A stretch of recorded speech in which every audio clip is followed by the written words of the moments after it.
Jeremiah Coughlan, guys. Give it up for Jeremiah.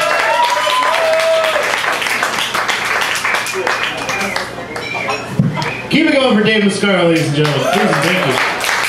How's everybody doing? I kind of do feel like a school teacher.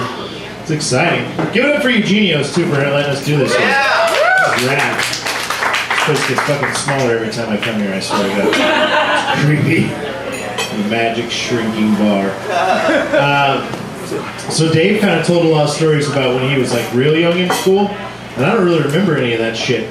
So I'm going to talk about like high school age, because that's what I can still remember a little bit.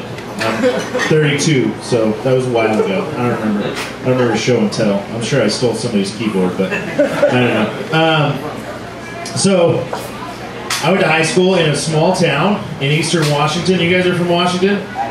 Yeah. Ooh, Washington. I'm from Kennewick, Washington. Yeah, Kennewick, Washington. Yeah. And Portland people don't know much about Kennewick, Washington. It's a little different than here. So, yeah, it's a little, not quite as progressive, maybe as the Portland area. That might be an understatement. If you're in Kennewick, Washington, you hear someone say, you know, that queer fella ought to run. It's never followed by the statement for mayor. All right? That's not a thing they do in Kennewick. They're different. And so I was trying to get ready for this show, and I was like, man, I got to tell a story about school. So I actually sent out an email to some of the people I went to high school with. I was like, you guys got to help me out. Like, should I tell them? What should I tell? Because there's a few stories. I've been crazy my whole life. And I got a few good responses. There was a time I ate 10 Bandit burgers just for shits and giggles in front of the whole football team, and then they wrote about it in the school newspaper. That was pretty funny. Just on a whim. There was nothing better to do on Friday night. That's a lot. Like 10 Bandit burgers is like, you know, I don't know. They don't have Burger Ranch here. Burger Ranch is the shit, by the way. If you're ever in Kennewick, Washington, go to Burger Ranch, get a ranch burger, Bandit burger. Don't eat 10 of them, though. That's what I found out. That's a bad idea. What else did they tell me I should talk about? There was the time we broke into the football stadium while the rival high school was practicing, and broke into like the announcer booth and kept chanting "Southridge sucks." That was pretty fun. There you go. Yeah, there's me being a big fat football player in high school. You know, I look really fat in that picture, but I'm like 40 pounds lighter than I am right now. That's what's sad. I'm like, God, look how fat you are. I'm like, oh shit, you're way fatter right now in real life. Look mean though. That's good. I'm glad I sent you that one. Yeah, Southridge sucks. They didn't like that very much. That was a bad thing. I almost got kicked off the football team for that one. But what I do want to, the story I do want to tell, none of those made the cut. The overwhelming favorite is a story that we call Fear and Loathing in Tacoma.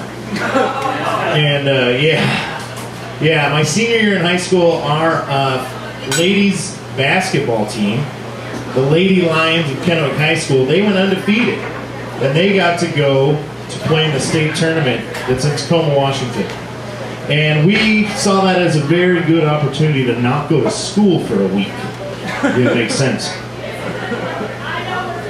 So the tournament started on Thursday morning, and Wednesday afternoon we all met at my buddy's house, and we had kind of the laundry list, you know. We had a salt shaker of cocaine and a half an ounce of weed, some LSD, and we were ready to go. We had my buddy's blue Chrysler Voyager minivan all gassed up, and we were set.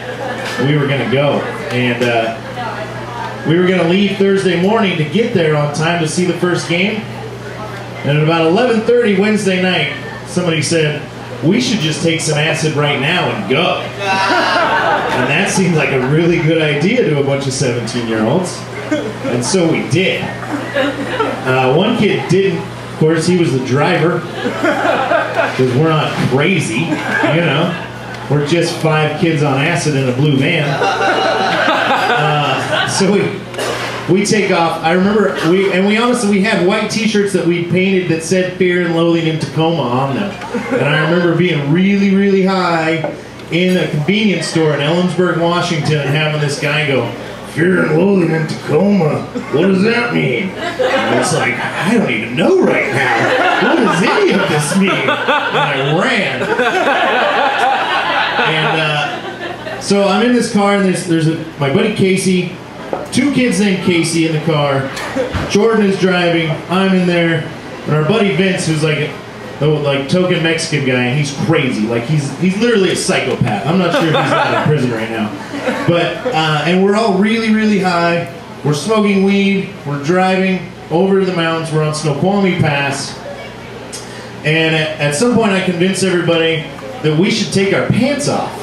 Like, this would be a lot more comfortable if we're just like in our boxer shorts, right? Like, we're just frying balls. There's no need to have pants on. And everyone like goes with like, yes, no pants, good call.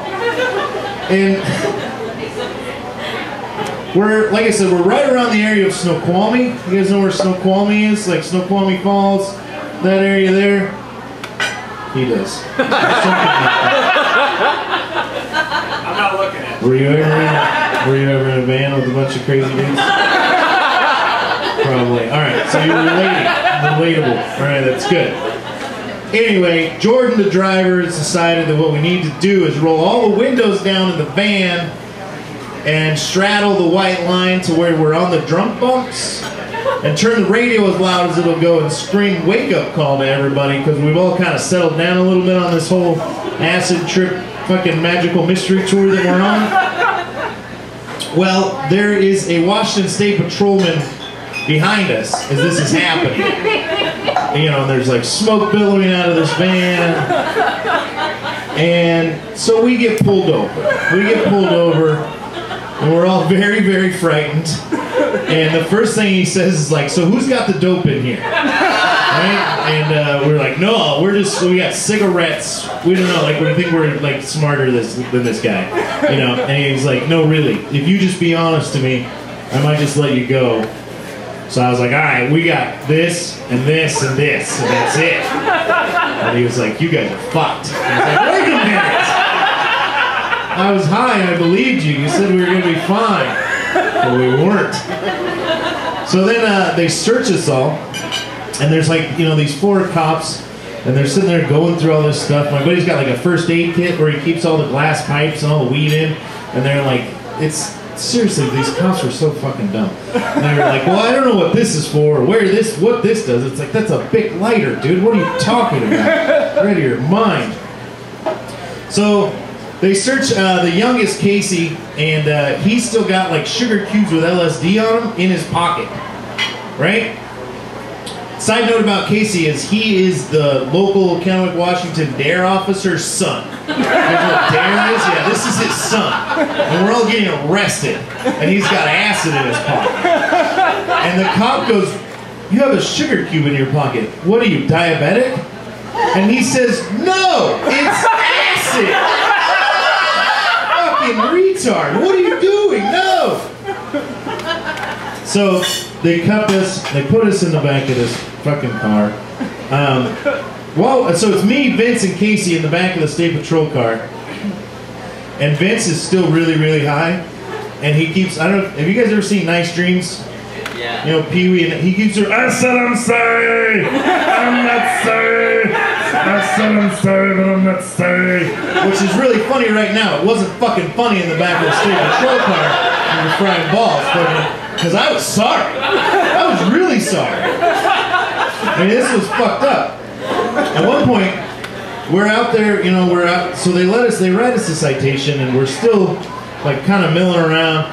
And my buddy Titus and I, who I forgot to mention in the beginning, Titus is in the van with us. Titus and I both tell the state patrolman, like, hey, we have to pee, you know?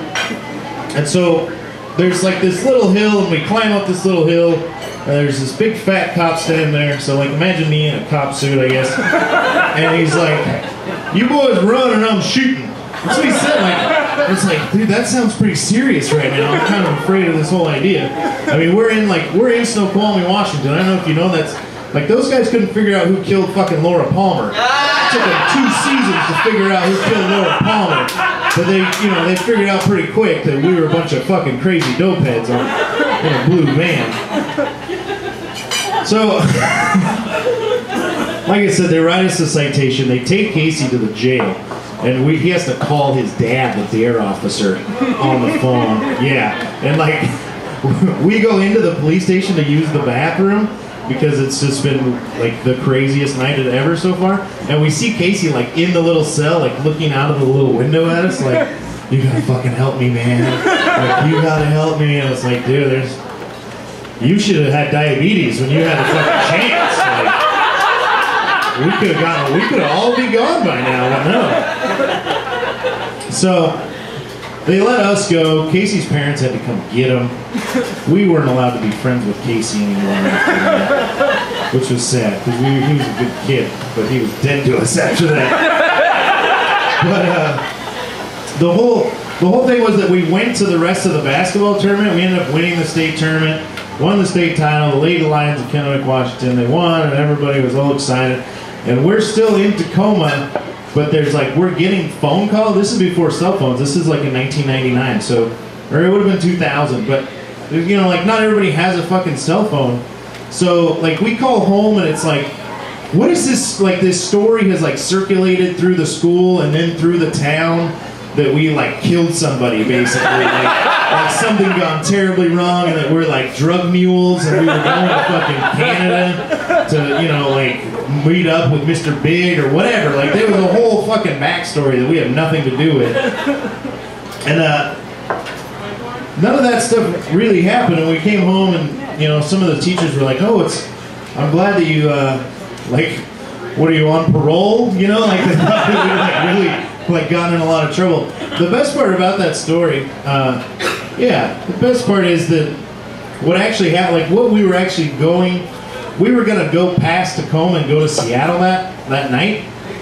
And that night was the night of like the WTO riots. Like that next morning was when all the riots happened. And we were just gonna drive into the middle of that and go get our heads kicked in by a bunch of shitty cops. And we had this like, you know, cool cop who was obviously dumb, but didn't kick our heads in or shoot us. And we could have really been fucked if we hadn't gotten pulled over that night. Yeah, no kidding. Good looking out, man.